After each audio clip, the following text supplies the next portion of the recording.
Hampton Road Show, from bottles to burping, keeping babies nourished will keep them growing. And joining us now is Dr. Robert Lehman, a pediatrician with Pediatric affiliates of Hampton Roads, with what you need to know about feeding a newborn. Welcome to the Hampton Road Show. Thank you. Is it not as simple as opening mouth inserting? I wish it was that easy. That's the majority of the calls we get, actually. When you first have a newborn baby, it's very, very easy for parents to want to feed a child at every time. If a child cries, a lot of parents use the crying as an impetus to feed the child, and they may end up overfeeding a child.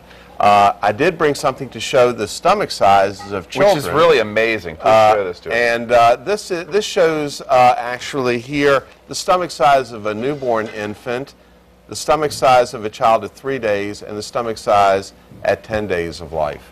And obviously parents try to use ounces in, for some parents, as a impetus to show how good a parent they are.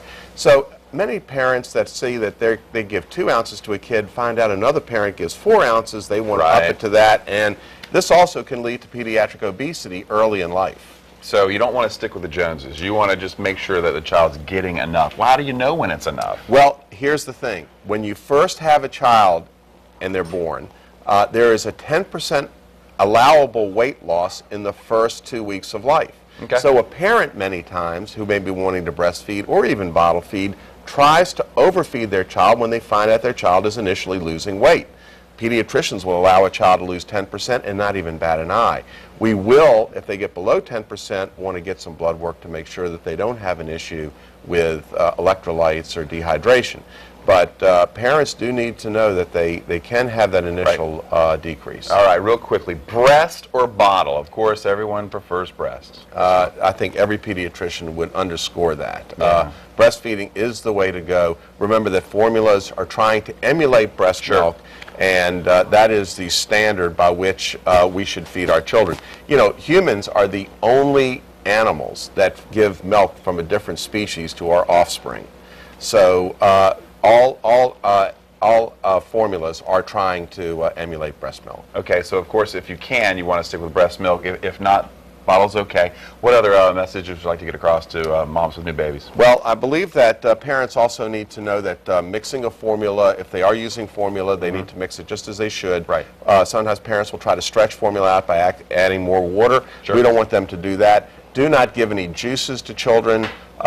Juices will only give them fruit sugar. It doesn't give them any nutrition. They can become anemic, and it doesn't give them the nutrition that they actually need. That's great advice from Dr. Robert Lehman. If you have any more questions at all at any point in a child's life, contact Pediatric affiliates of Hampton Roads at 200 Grayson Road in Virginia Beach, or call them at 473-3200, or look them up online at docforkids.com. Dr. Robert Lehman, great advice. And anything else you want to pass on to new moms out there?